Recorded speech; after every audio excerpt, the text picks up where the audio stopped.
Madame Casbonne. Merci, monsieur le vice-président. Alors, tout d'abord, c'est un sujet pour lequel je suis très sensible depuis très longtemps. Donc, si vous me l'autorisez, j'aurai une petite série de questions, 6 au total. Voilà, merci. En France, en 2016, 34 000 animaux ont été tués pour des fins éducatives.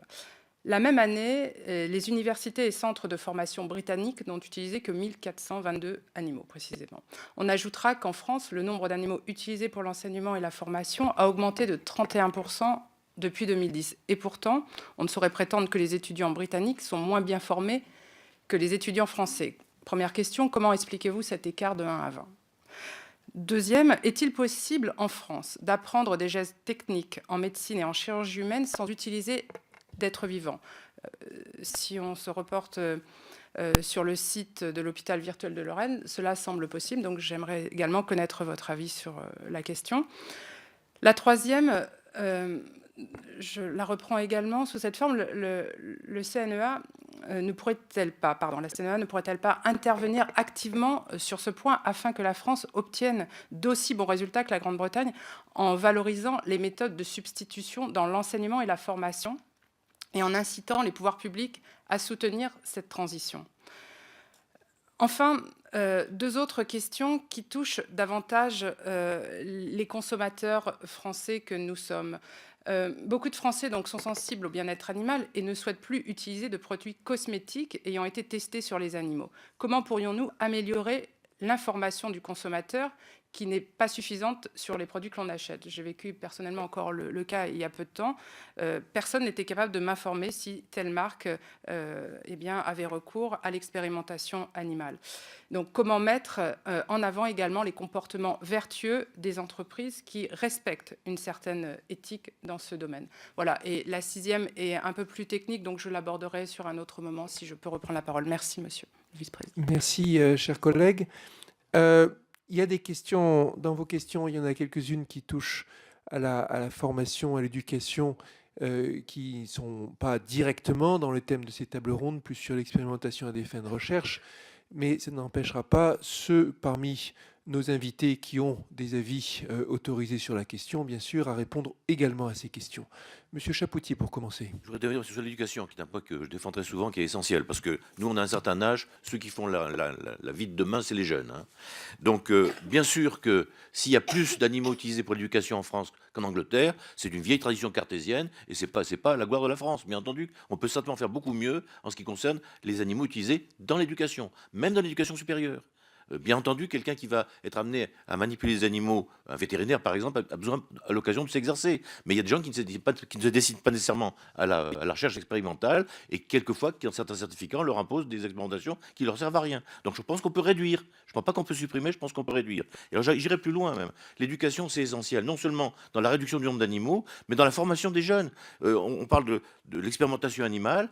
Dans une société qui va naître, la société du futur, il faut former dès le départ nos jeunes au respect de l'animal en faisant des cours d'éducation civique, morale et animalière. Et je pense que c'est une chose qui amènera ensuite à des améliorations sur l'expérimentation animale. Madame Marano.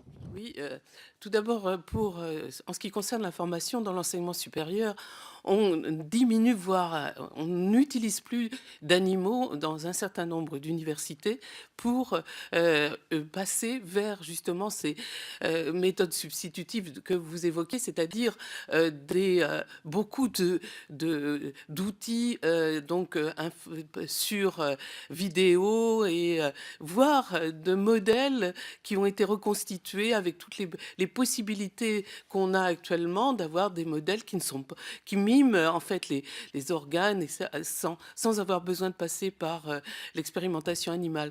Donc il y a quand même des efforts très importants et je crois que en particulier les écoles vétérinaires ont fait des gros efforts à ce point de vue. Pour la chirurgie également, je pense à des outils qui ont été développés à Lyon pour faire en sorte que les chirurgiens puissent travailler en vidéo aussi pour commencer à apprendre sur autre chose que l'animal. C'est le premier point. Alors pour la cosmétologie, c'est interdit de tester un produit cosmétique sur l'animal. Et ça remonte donc à un certain nombre d'années. tout doit être fait en utilisant les méthodes alternatives substitutives, hein, que je vais présenter tout à l'heure. Il n'y a pas... donc, si un produit cosmétique est testé chez l'animal, c'est qu'il y a une contravention en fait à ce qu'est une directive européenne qui est très contraignante et qui s'applique en France comme bien sûr dans le reste de l'Europe. Alors, pour être précis, s'applique aux laboratoires d'entreprises françaises, à tous les produits qui sont vendus en France, aux produits européens? Quel est le Ah oui, périmètre exact? toutes les grandes entreprises cosmétiques sont contraintes, et les petites aussi sont contraintes à Pardon, donc quelle nationalité, quel périmètre? eh bien, en fait, je ne suis pas la représentante de l'industrie cosmétique et peut-être qu'il pourrait en parler mieux que moi. Mais en fait, tout produit cosmétique qui rentre dans l'espace européen ne peut pas, et qui a été fabriqué dans l'espace européen, ne peut pas avoir été testé autrement que sur des méthodes substitutives, hein, donc les méthodes alternatives substitutives. Alors, il peut y avoir des actifs qui sont utilisés par ailleurs, qui peuvent avoir été testés chez l'animal, mais par contre, tous les produits finis ne peuvent pas avoir été donc testés autrement que avec ces méthodes substitutives. Réponse ou précision de ma collègue Samantha Casbonne. Alors, je connaissais effectivement cette directive à laquelle vous faites allusion, mais je suis quand même surprise d'une chose, c'est que lorsque l'on achète aujourd'hui, je ne sais pas si je suis autorisée à citer des marques, mais celles les plus courantes dans le commerce, sincèrement, lorsque j'achète L'Oréal, rien ne me garantit que c'était, là pour le coup, non testé sur les animaux, parce que nous sommes bien dans l'espace européen, mais ce n'est pas fabriqué. Ou alors, il me manque une information, moi, en tant que consommatrice, parce qu'aujourd'hui, je ne pense pas que vous puissiez me garantir que lorsque je vais acheter mon shampoing L'Oréal, ce ne soit pas, malgré le fait que je l'achète en Europe ou dans ma supérette, testé sur les animaux. Et c'est bien ça, ce déficit d'information que nous n'avons pas. Alors, c'est plutôt en relation avec un manque d'informations sur l'étiquetage, parce que L'Oréal, en particulier, a développé donc des laboratoires en France, dans le reste de l'Europe, aux États-Unis, pour justement avoir des méthodes qui évite de tester sur l'animal. C'est interdit. Donc, il doit se conformer à la réglementation européenne pour pouvoir vendre ses produits. Il ne peut pas faire autrement. Donc, si ça n'est pas indiqué sur l'étiquette, c'est parce que donc le laboratoire considère que devant respecter la réglementation, il n'a pas besoin de le faire. Et c'est vrai pour tous les produits cosmétiques. Alors qu'il y ait des contrevenants, c'est pas ça, alors je ne saurais pas le dire. Mais par contre, ils doivent appliquer cette réglementation, hein.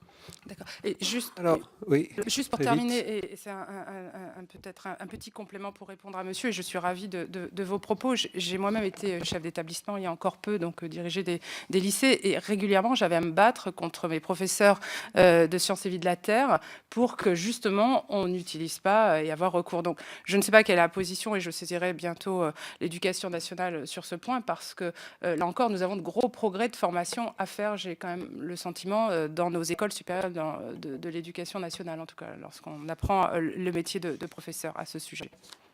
Pour revenir, donner quelques précisions sur l'échange qui vient d'avoir lieu. D'abord, effectivement, au Parlement, il n'y a pas de restriction sur ce qu'on peut nommer ou indiquer, étant entendu qu'il ne s'agit pas ici de choses qui sont forcément opposables, documentées et tout ça, mais la parole est libre.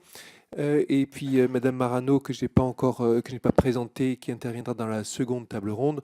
Je précise aussi qu'elle est professeure émérite à l'université Paris Diderot. On la sera présentée plus précisément tout à l'heure, mais juste pour préciser aussi qu'elle n'intervenait pas, en l'occurrence, au nom des industries, en aucune façon au nom des industries, des industries telles que L'Oréal ou d'autres.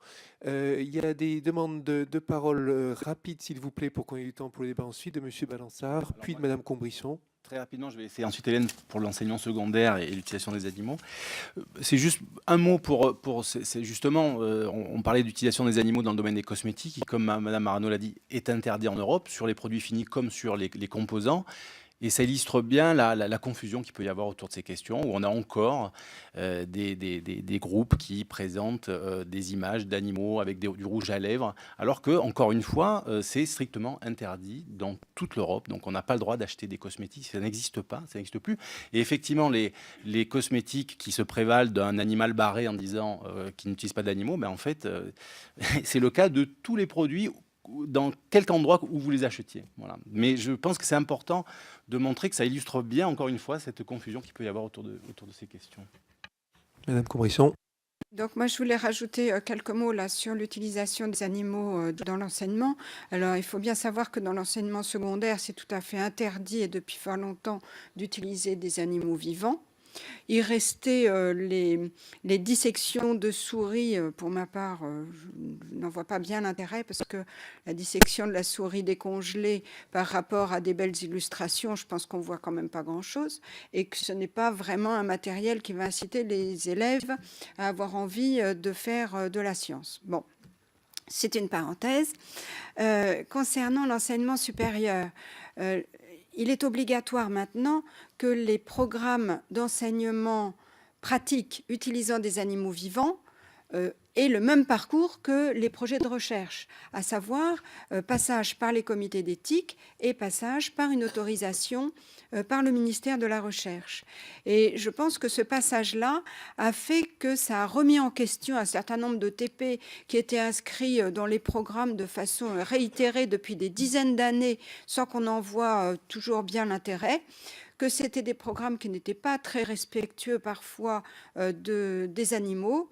Et donc, beaucoup de ces programmes sont en voie de disparition parce que les gens se sont rendus compte que finalement, ils étaient critiqués, que ce n'était pas si facile que ça, etc. Donc, d'où la raison aussi de la mise en place de cette commission, enfin de ce groupe de travail de la CNEA. Et actuellement, donc, notre travail porte justement sur la découverte de tout ce qu'on peut trouver en termes de méthodes alternatives pour réduire ce recours aux animaux. Donc, le limiter et peut-être garder un petit peu d'ETP avec des animaux, mais réservé à des étudiants déjà avancés, des étudiants qui se destinent véritablement à la recherche animale. Donc, avec une sélection très importante qui fait que peu d'étudiants auront ces TP-là et que ce sera des TP qui seront vraiment à visée professionnelle. Donc là, on a travaillé beaucoup sur des supports informatiques qui se développent et qui deviennent de plus en plus intéressants. Moi, j'en ai connu il y a une vingtaine d'années, c'était franchement pas très intéressant, mais évidemment, on a énormément progressé, c'est intéressant, et aussi sur des modèles inertes, plastiques ou autres, qui permettent de faire de très nombreux gestes thérapeutiques, que ce soit sur des rats en plastique où on peut faire des injections, des prélèvements, etc., mais aussi sur des modèles de plus grands animaux qu'on trouve maintenant dans les écoles vétérinaires où on peut sonder une chienne ou aller palper les ovaires d'une vache, tout ça en plastique, bien sûr, mais ça permet déjà d'avoir l'apprentissage des gestes avant de passer aux animaux pour de vrai. Merci beaucoup. Madame Casbonne, on est OK sur l'ensemble des... On a répondu à... Je passerai des heures à parler de ça avec vous, donc je vais me censurer. Merci. Demande d'intervention de Madame Oui, Casbonne. c'est juste pour vous répondre, puisque je fais partie du groupe aussi du respect de l'animal au sein de l'Assemblée nationale. Il faut savoir que mon collègue Loïc Dombreval a fait une demande justement de mission auprès du ministre de Rugy pour justement s'emparer de ces questions et que nous en fassions un sujet de société. Donc je rebondis et j'abonde tout à fait dans votre sens. Voilà. Et j'espère que nous serons nombreux à soutenir justement cette demande de mission qui a été faite.